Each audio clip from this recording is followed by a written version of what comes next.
Biblias al primer libro de la Biblia. Génesis, el libro de Génesis. Abran sus Biblias al libro de Génesis, el primer libro de la Biblia, de la palabra de Dios. Vamos a estar en capítulo 39 y vamos a hacer y leer todo el capítulo. Son 23 versículos. Hemos recorrido esta serie llamada Principios. Alguien diga por qué ustedes piensan que este libro, como iglesia, esta serie hemos llamado Principios. Alguien diga por qué hemos llamado esta, aunque no han estado aquí algunos de ustedes, quizás por qué llamamos esta serie encontrado en Génesis Principios. ¿Por qué llamamos esta serie, este libro Principios? Alguien quizás quiere adivinar.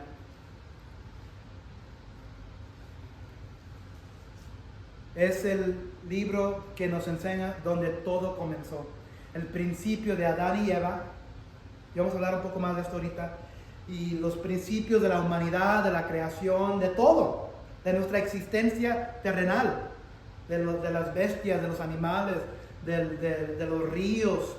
Pero también es el principio de la caída humana. El fracaso que ocurrió en el jardín, en el huerto. Principios. También son los principios de la familia. Los principios de los hijos, los principios del pecado, los principios de un plan de Dios para rescatar a los seres humanos del fracaso que ellos atrayeron.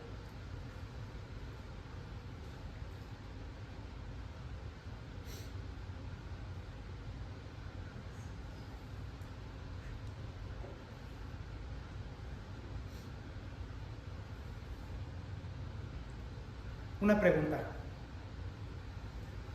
Levanten sus manos si les gustan sufrir. ¿Quién le gusta sufrir? ¿Nadie? ¿Nadie le gusta sufrir? Nadie le gusta sufrir. Eso es cierto. Nadie le gusta sufrir. ¿A quién le gusta,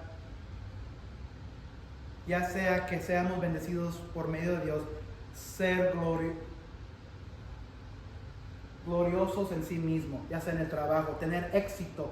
¿Que a quién le gusta tener éxito en el trabajo, tener éxito en la familia, tener éxito en nuestras finanzas, tener éxito en nuestra fe con Dios, en lo piadoso? ¿A quién le gusta tener éxito y gloriarse todo en Dios?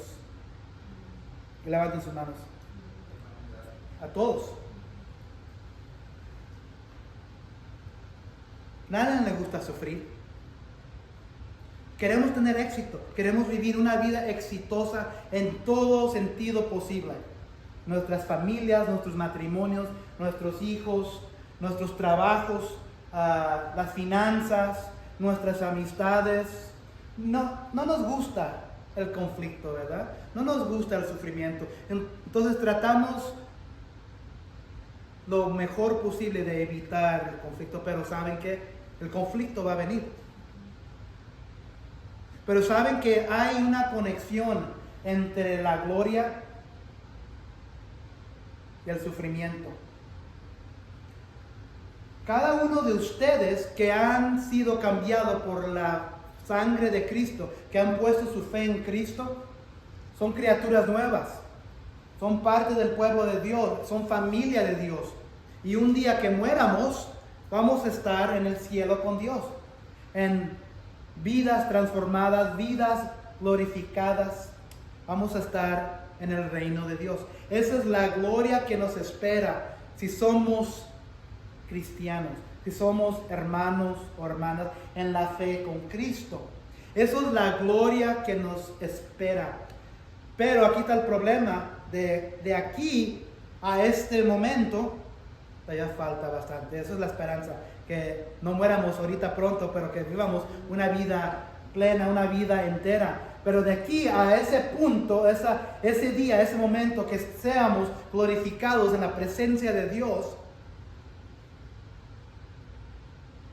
va a haber sufrimiento. Y tiene que haber sufrimiento. Dios nos llama a cada uno de nosotros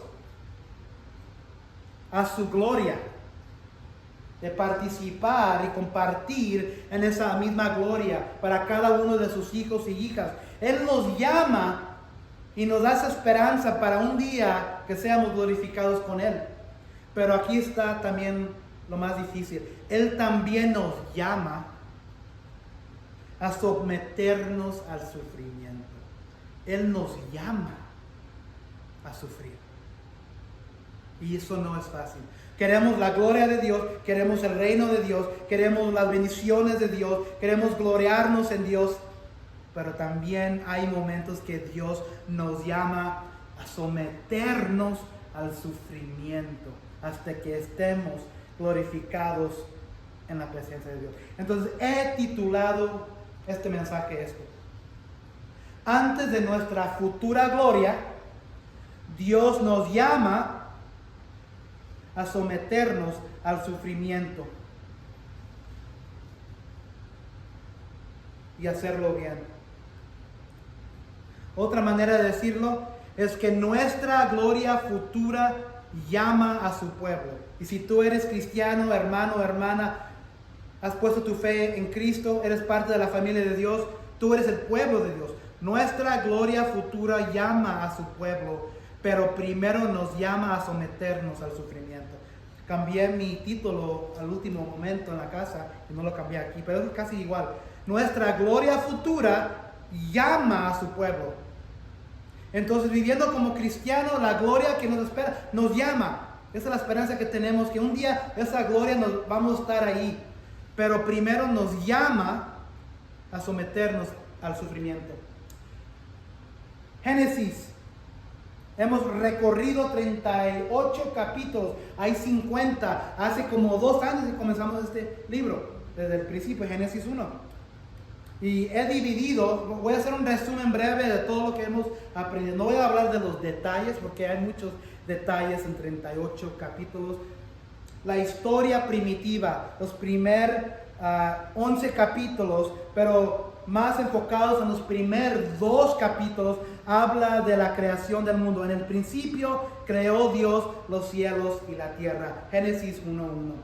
Y miramos que en esos 6 días todo lo que creó Dios era perfecto, porque dice cada versículo, en versículo 1, el capítulo 1 dice, y cada día, al último de cada día, ¿qué es lo que decía Dios? Y Dios miró que estaba bueno. Y para que algo sea bueno en los ojos de Dios, tiene que ser perfecto, tiene que ser santísimo. Pero como sucede muy frecuente, cuando están involucrados el hombre y los seres humanos, atraemos el fracaso. Pero los 2 primeros capítulos hablan de la creación perfecta de Dios. Capítulos 3 y 4 sucedió la caída.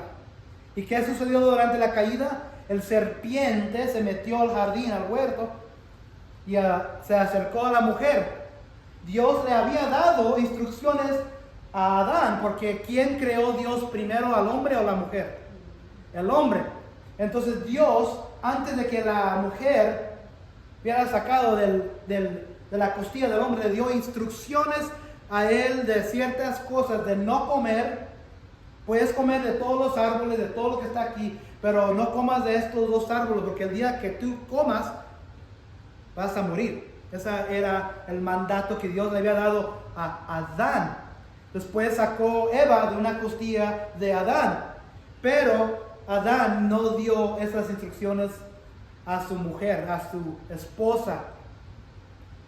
¿Y a quién se le acercó la serpiente? ¿Al hombre? A la mujer. Pero ¿quién tenía la responsabilidad? El hombre. Entonces, cuando el hombre no instruye a la mujer, a su esposa bien, fracasa. Entonces, lo que sucedió aquí, no nomás fracasaron entre ellos mismos, fracasó toda la creación. Y no nomás la humanidad, la creación. Pues no había desastre, no había huracán, no había terremotos, no había tormenta, no había enfermedad, no había sufrimiento. Entonces, cuando Dios vino a buscar al culpable, ¿a quién vino a buscar primero? A la mujer, ¿verdad? al hombre. Entonces, cuando el hombre está ausente de guiar primero su matrimonio, a sus hijos, si no guía bien, si no instruye bien en los principios de Dios, va a haber problema. El problema aquí que comieron del árbol, del conocimiento de malo y lo bueno. Cayó la humanidad, cayó la creación, cayó todo. 3 y 4, miramos eso. En versículos 5 y 9, después de Adán y Eva, después de que Jesús los expulsa para afuera, comienza a aumentar la humanidad. Pero comienza a aumentar con todas sus maneras pecaminosas. Y luego los seres, si comienzan a leer en capítulo 5, miran una historia bien rara, que los seres caídos, los seres divinos, ángeles creados por Dios, comienzan a tener relaciones con las mujeres de los hombres. Demonios. Ángeles que se fueron con Satanás. Comenzaron a tener relaciones, estos ángeles divinos comenzaron a tener hijos y hijas con estas mujeres, seres humanos. Y Dios miró la maldad de toda la creación del hombre y ya no pudo aguantar y se entristeció y se arrepintió de haber creado al hombre y la creación, y se dijo en su corazón: voy a destruir este mundo, pero voy a destruirlo, pero voy a rescatar el mundo por medio de una familia. Y esta familia era por el hombre Noé y su familia, y Dios dio el mandato: trae los animales sobre el arca. El arca no era un barco. Si tienen el pensamiento que la arca era un barco, no era barco, era más una caja. No tenía timón, ¿verdad? Dios fue el que envió la arca sobre las aguas. Era más una caja. Envió el diluvio y después de un año, por 40 días llovió, por 40 días salió las tormentas del cielo y las aguas del abismo, de arriba, de abajo. Y por 40 días así sucedió, pero estaban en la arca por más de un año. La humanidad murió. Pero por medio de una familia comenzó de nuevo. Es como un reset se dice en inglés. Capítulos 10 y 11 miramos que los 3 hijos de Noé, Jafet, Sem y Cam, por medio de ellos hubo una dispersión de las naciones. De ahí salieron 70 naciones por medio de estos 3 hijos. Jafet, Sem y Cam, los 3 hijos de Noé. Pero Dios, cuando Él escoge algo o alguien para su propósito, lo hace por su gracia, lo hace en su misericordia, sabiendo que Él tenía que rescatar la humanidad, porque en Génesis 3:15 Él le dijo a la serpiente: tú vas a andar en tu estómago toda tu vida y vas a herir el talón de la simiente de la mujer, pero la simiente de la mujer te va a destruir la cabeza. Ahí está hablando de Jesucristo, en Génesis 3:15. No menciona nombre, pero está hablando del Salvador Jesús. Entonces Dios comenzó en Génesis 3 un plan redentor para salvar la humanidad. Porque en ese momento que cayó y fracasó la humanidad, hubo una separación, y porque Dios es justo y perfecto y santo, no podía estar en la presencia de los hombres con Dios.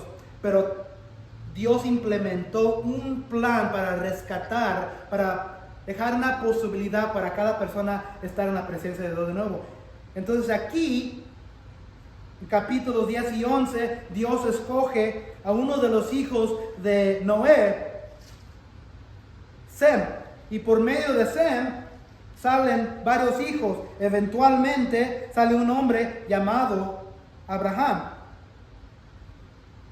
Abraham, Dios lo escogió de Mesopotamia, lo escogió de los idólatras por su gracia, por su misericordia, cuando él estaba siguiendo y adorando a otros dioses como con su familia. Dios de su misericordia escogió a este hombre para seguir el plan redentor, y por medio de este hombre Abraham iba a traer un rescator, un salvador llamado Jesucristo. Todos hemos escuchado del pueblo judío, los israelitas, los hebreos, los judíos, pero todavía no existe hasta este punto aquí en capítulo 12.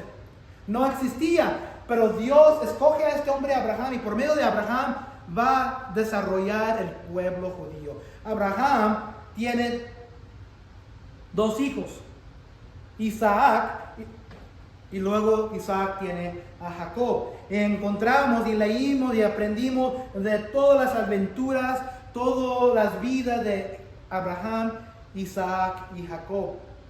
Jacob tiene hijos, tiene 12. Tiene 12 hijos, y esos 12 hijos, por medio de esos hijos, se convierten en los tribus de Israel. Y ahora ven cómo se va desarrollando el pueblo judío, el pueblo hebreo. Tiene 12 hijos Jacob. Y hace 2 semanas miramos la historia de uno de sus hijos, llamado José. Y miramos que Dios otra vez escogió a este José para un propósito. Y Dios le dio el don a José de revelarle en sueños ciertas cosas. Y sus hermanos lo odiaron.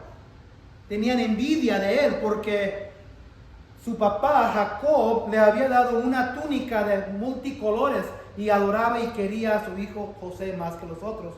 Entonces, después de revelar a sus hermanos que Dios le había dado 2 sueños, el segundo se lo reveló a su padre Jacob. Envidia, el celo, el odio se les metió a los hermanos y decidieron matarlo. Pero en vez de matarlo, lo vendieron. Lo vendieron a una caravana de vendedores que iban a Egipto. Lo echaron en un pozo, lo sacaron y intercambiaron dinero y vendieron a su propio hermano a la esclavitud. Pero Dios había escogido a José para un propósito. ¿Alguien sabe de José? ¿Qué es el propósito de José? Bueno, borren esa pregunta. ¿Quién ha escuchado de Moisés? Moisés. Y del Mar Rojo. Y como Dios sacó a Moisés y al pueblo hebreo de Egipto con 10 plagas. Y usó a Moisés a sacar su pueblo judío, hebreo, de Egipto para rescatarlos. Todos hemos escuchado de Moisés, ¿verdad? Luego vinieron a la orilla del Mar Rojo. El Mar Rojo estaba aquí. Los egipcios estaban acá siguiéndoles porque Dios los había rescatado. Pero los egipcios los van siguiendo, los van para agarrarlos, para matarlos. Y por medio de Moisés abre el Mar Rojo y cruzan los israelitas. ¿Han escuchado esa historia, verdad?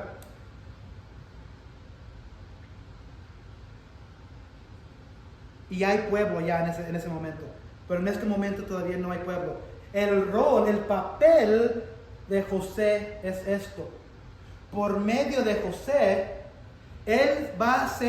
Dios lo va a usar para levantarlo un día. Porque va a haber un hambre tremendo en toda la tierra, incluyendo la tierra de Canaán, donde vive la familia de José. Va a haber un hambre grande. Y eso se lo revela a Dios por medio de sueños. Eventualmente el faraón, el rey de Egipto, se da cuenta de los dones de este joven.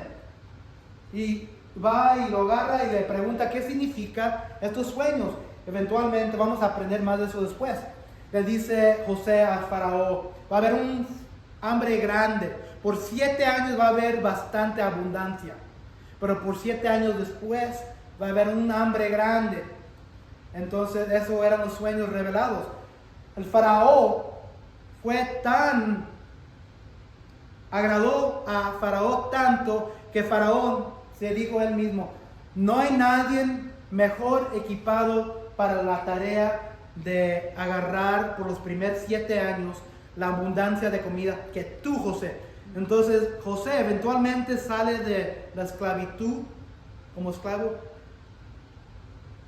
como el segundo comandante de todo Egipto, a un lado del rey Faraón. De un esclavo sale José. Porque lo que quiero que aprendamos hoy es que eso es donde va a estar un día José. Él se va a gloriar, Dios lo va a glorificar en la estación de gobernante de todo Egipto. José había tenido 2 sueños, y en esos 2 sueños su familia lo estaban inclinando, lo estaban postrando delante de él. Eso fue la cosa que le dio celos y odio y envidia a sus hermanos. Hasta su propio papá le dijo: ¿cómo que yo y tu madre nos vamos a inclinar y postrar ante ti? Era un joven de 17 años. Entonces, quizás lo podía haber dicho mejor, pero era un jovencito. Entonces, José sabía que Dios los iba a usar un día, pero él no sabía de otras cosas. Él sabía que Dios lo iba a glorificar tremendamente un día. Sabemos la historia de José, que un día va a estar el segundo comandante a un lado de Faraón y va a traer su familia de Canaán para que no se mueran de hambre, y se va a reconciliar con sus hermanos. Ahí en Egipto se va a formar y desarrollar más y aumentar más el pueblo judío hebreo, todo por medio de José, de este esclavo. Un día José va a estar en medio de toda esa gloria, pero tenía que sufrir primero. Y eso vamos a mirar hoy.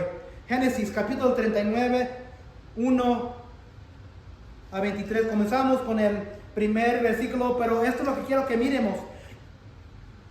2 puntos. Antes de nuestra gloria hay que sufrir con Él. Antes de nuestra gloria que nos espera, antes de la gloria que le esperaba a José, él tenía que sufrir con Dios. Lo mismo con nosotros. Versículo 1. Cuando José fue llevado a Egipto, los ismaelitas que lo habían trasladado allá lo vendieron a Potifar, un egipcio que era funcionario del faraón y capitán de su guardia. Entonces aquí, versículo 1, lo que está sucediendo: Moisés, el autor del libro de Génesis, está resumiendo lo que habíamos aprendido en capítulo 37. Que sus hermanos lo habían vendido por dinero, lo entregaron a la esclavitud. Los ismaelitas, los vendedores, los compradores, lo compraron. Y luego, llegando a Egipto, los vendedores lo vendieron de nuevo. ¿Y quién lo compró? Un hombre llamado Potifar. José termina en Egipto, comprado por Potifar, oficial del faraón. ¿Quién es el faraón? Faraón es el rey de Egipto. Egipto en ese día era como muchos dicen hoy, hoy muchos dirían, especialmente los orgullosos de los americanos, que los Estados Unidos es el orgullo de la tierra. O que los Estados Unidos es la nación más poderosa del mundo en este día, ¿verdad? En ese día Egipto era la nación más poderosa del mundo. Otros tiempos era Roma, otros tiempos era Babilonia, pero en este momento, en este tiempo, en esta temporada era Egipto, era la nación más poderosa, y encargado de esa nación había un rey llamado Faraón. Le decían el faraón, es como el César, el rey. Pero él tenía oficiales que estaban bajo él, y había un oficial llamado Potifar, y este Potifar fue el que lo compró de los ismaelitas, fue el que lo compró de los vendedores. Potifar, voy a decir un poco del nombre Potifar. Potifar significa aquel a quien Ra ha dado. ¿Han escuchado del nombre Ra? En inglés se dice Ra. Potifar significa aquel a quien Ra ha dado. R-A. En egipcio se dice Padipará. Entonces, el elemento final en el nombre, que es Ra, es el nombre del dios Sol. Los egipcios eran idólatras. Ellos adoraban a otros dioses. Ellos adoraban al dios Sol. Entonces, Potifar, su nombre era un nombre pagano.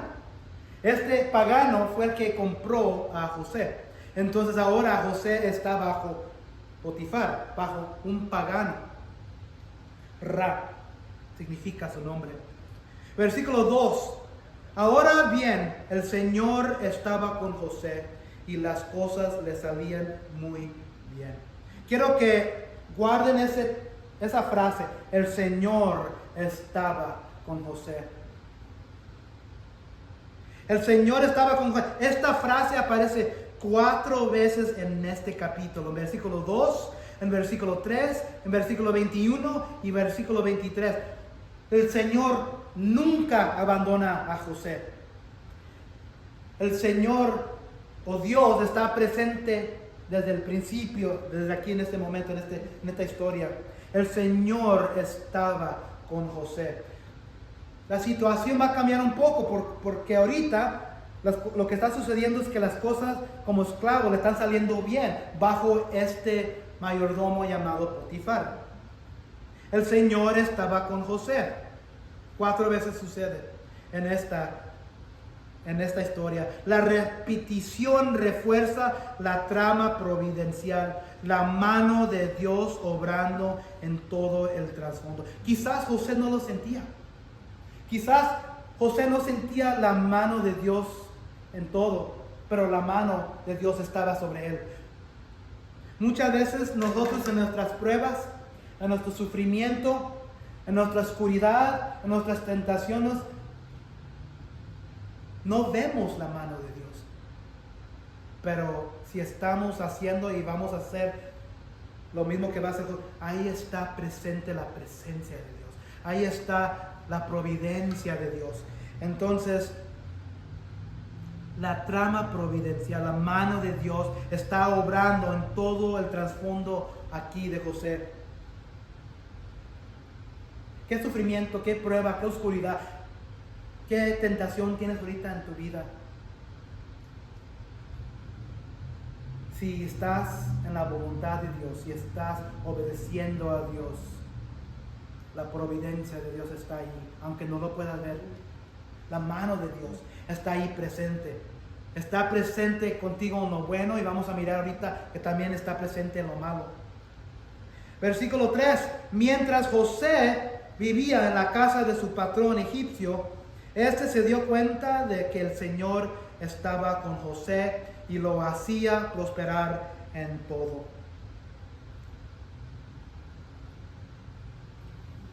José, escogido por Dios, parte del pueblo de Dios, trabajando por un pagano como esclavo, pero el pagano ve algo en este hombre.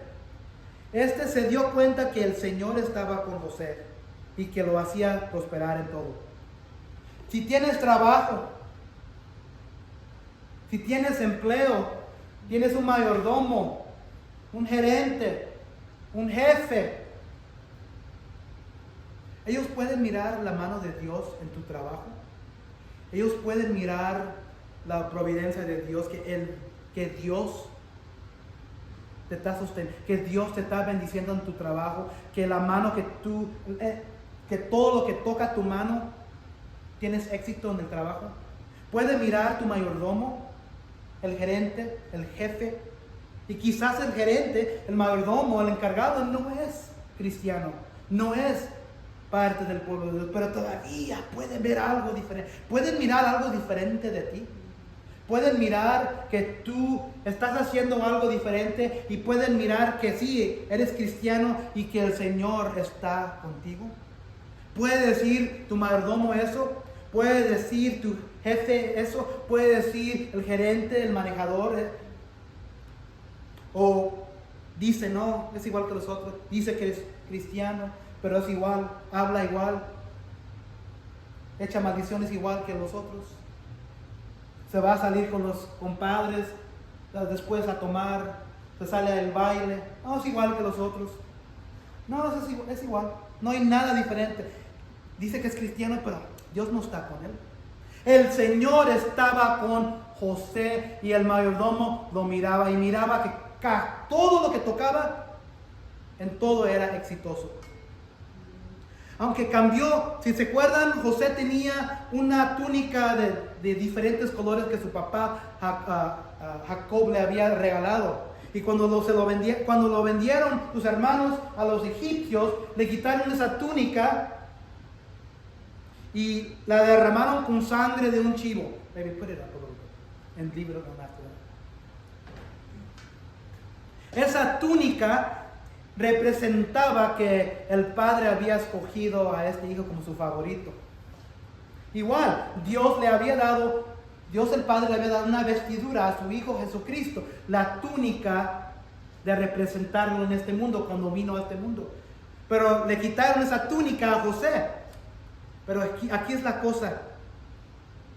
Aunque cambió de condición, le quitaron su vestido, José no cambió de espíritu. Aunque despojado de la exagerada túnica que había adornado su persona, y ahora que no había perdido las gracias morales que distinguían su carácter. Aunque separado de su padre en la tierra, todavía vivía en comunión con su padre en el cielo. Aunque en casa de un idólatra, siguió siendo adorador del Dios verdadero. Y su jefe, su gerente, el manejador, lo miraba. Puede decir el trabajo tuyo que tú eres cristiano, que tú eres de Dios, que el Señor está contigo, o dice, no, es igual que los otros. Eso es malo testimonio, no de ti, pero de Dios. Mal testimonio de Cristo, mal testimonio de lo que está enseñando tu fe, o tu falta o ausencia de fe. Puede decir tu trabajo que el Señor, que Dios está contigo, porque todo lo que tocas tienes éxito, y la manera que hablas, en la manera que vives tu vida, en la manera que ellos ven tu vida. Pueden decir el trabajo tuyo que eres de Dios, o eres iguales que los otros. Algo para pensar. Versículo 4. José se ganó la confianza de Potifar, y este lo nombró mayordomo de toda su casa y le confió la administración de todos sus bienes. Tan exitoso y tanto estaba Dios con José que el mayordomo le dio la responsabilidad de manejar toda la casa. Por causa de José, y esta es la cosa, por causa de José, el Señor bendijo la casa del egipcio Potifar, a partir del momento en que puso a José a cargo de su casa y de todos sus bienes. La bendición del Señor se extendió sobre todo lo que tenía el egipcio, tanto en la casa como en el campo. Entonces, no nomás en la casa, en el campo.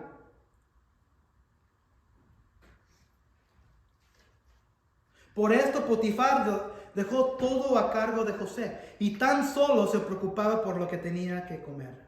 Nomás eso se preocupaba. Muchas veces nosotros trabajamos, yo he tenido trabajo regular. Yo una vez me preguntaba, ¿por qué yo estoy haciendo todo el trabajo bien? Estoy invirtiendo tanto para hacerlo bien, y acá miro que los otros no están haciendo bien. ¿Y por qué tengo que sudar? ¿Por qué tengo que trabajar tan duro si el mayordomo es el que gana todo el dinero? Si esa es la actitud que tienes, eso no es la actitud que Dios quiere para nosotros. Dios quiere que tú trabajes con todo tu ser, que representes bien a Dios, que trabajes duro con tu sudor, con tu mente. Que no seamos arrastrados en nuestros trabajos. Entonces, dos cosas que quiero que veamos de aquí en esta historia. El propósito y el entendimiento de la historia, de lo que está sucediendo aquí. Y el otro es el entendimiento para nosotros, la aplicación para nosotros en nuestras vidas. Entonces Dios bendijo a José tanto que extendió la bendición a Potifar, al pagano. Así debe de ser también en tus trabajos. Todo le va bien ahora, ¿verdad? Muchas veces nos va muy bien en nuestros trabajos, pero viene el día. Hay una canción que se dice, viene. Los jefes y gerentes más mundanos y sin principios siempre admiran y respetan la religión en un siervo cuando ven esa profesión sustentada en un principio concienzudo y una vida consecuente. Los gerentes, los mayordomos siempre respetan si trabajas duro. Versículo 6, y aquí es donde va a cambiar la situación para José. José tenía muy bien físico y era muy atractivo. Cuando miren así, palabras, frases de la belleza, de la apariencia, casi siempre nunca va a ser bueno. Porque Dios habla mucho de lo superficial, de la belleza, de la apariencia. Pero cada vez que miremos algo de la apariencia, de lo físico, siempre algo malo va a suceder, porque Dios no mira la apariencia, Dios no mira lo físico, Dios no mira la belleza de afuera. Pero aquí, en este momento, en este día, José era un hombre guapo.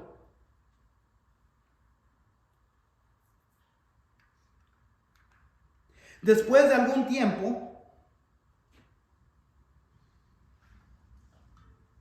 ya van como 10 años, más o menos 10, 11 años aquí, José trabajando por Potifar en su casa.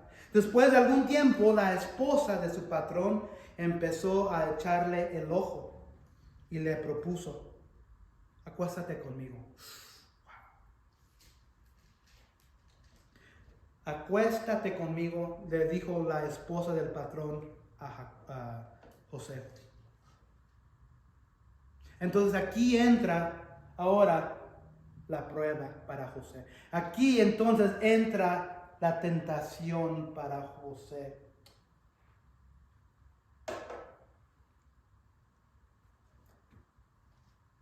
Jesús también fue tentado. Las tentaciones van a venir a cada persona en la fe. Las tentaciones. El pecado viene en tres maneras. La tentación viene del mundo, viene del diablo o de su ejército, demonios, o viene de entre ti mismo, porque tenemos corazones pecaminosos, tenemos una pecaminosa vida, tenemos naturaleza pecaminosa. Eso, de ahí vienen las tentaciones, no viene de Dios, porque Santiago dice que Dios no tenta a nadie, pero las tentaciones vienen del mundo, viene del diablo o su ejército, demonios, o viene de entre nosotros mismos. Y aquí definitivamente es el mundo, esta tentación, y también puede ser aquí algo que el diablo está haciendo. No miramos aquí no dice nada, pero podemos ver que aquí las fuerzas espirituales malvadas están aquí trabajando para que José caiga. Acuéstate conmigo, le dice la mujer.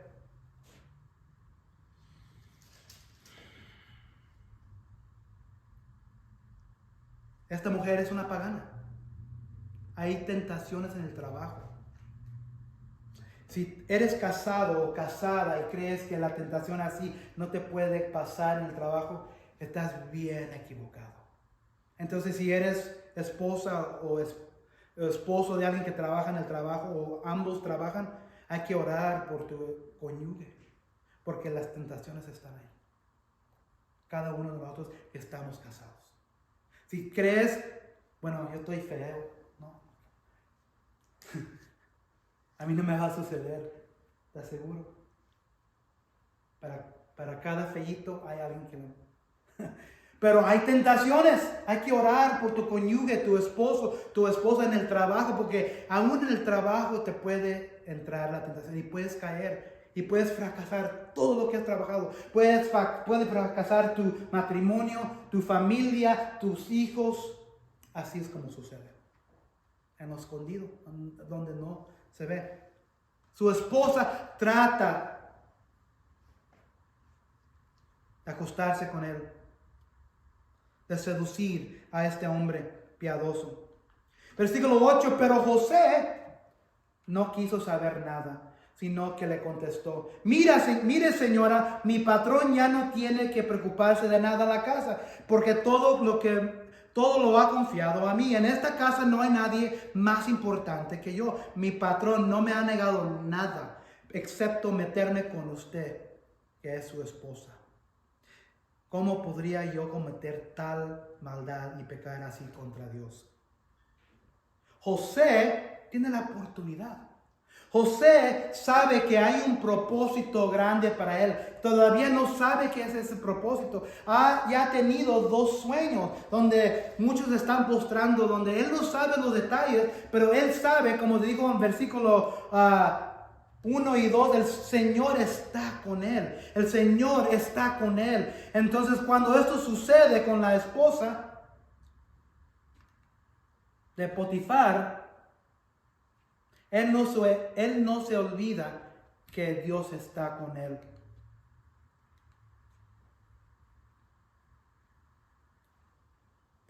José le dice a la señora, nunca sabemos el nombre de ella: ¿cómo puedo hacer esto? En versículo 9, ¿cómo podría yo cometer tal maldad y pecar así contra Dios?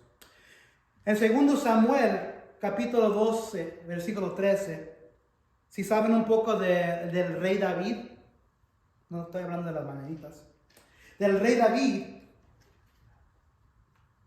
Dios había escogido a David como rey. David ya era rey. David tenía la fuerza y el poder de ejercer lo que él quería. Y él se enamoró, se codició a una mujer. Se llamaba Betseba. Pero el problema que esta Betseba tenía un marido, tenía un esposo. Y David también no nomás era rey, él también era general, era el general del ejército. Y como el general, como el rey del ejército, ¿quién tenía el poder de enviar al frente de la guerra, al frente del ejército?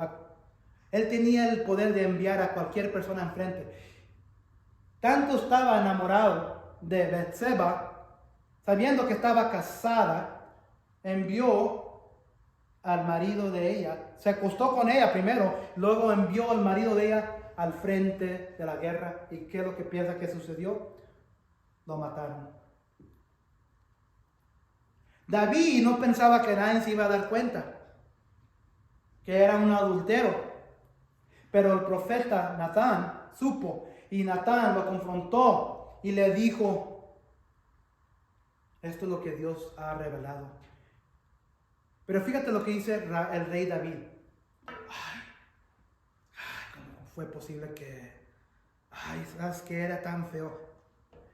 Pequé contra ella, no dice él eso. Pequé contra él, no dice él eso. ¿Quién dice contra quién pecó? He pecado contra el Señor, reconoció David ante Natán. Entonces, cuando nosotros pecamos, no nomás o solo estás pecando contra la persona que lo estás haciendo, o si estás haciendo algo contra alguien, pero lo estás haciendo primeramente contra Dios.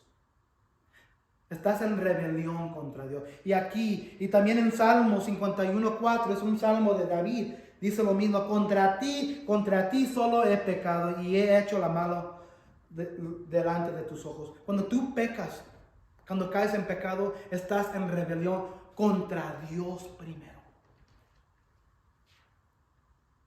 Y aquí es lo que dice aquí José: ¿cómo podría yo cometer tal maldad y pecar así contra Dios? No menciona a Potifar. Él ya sabe que acostarse con esta mujer sería un pecado, pero él sabe que su autoridad es Dios y estaría pecando contra Dios primero. Versículo 10. Y por más que ella lo acosaba día tras día para que se acostara con ella y le hiciera compañía, José se mantuvo firme en su rechazo.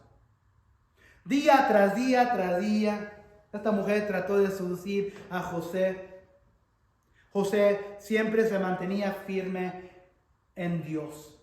Entonces, acuérdense que Dios estaba con José desde el principio, ¿verdad? Y el Señor estaba con Dios. El Señor está todavía aquí, en medio de la prueba, en medio de la tentación, en medio de todo. Entonces, José está en medio de esta prueba con Dios.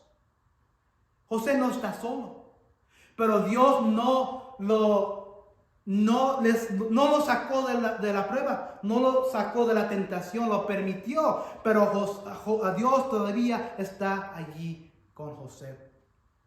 Día tras día seguía, era terca.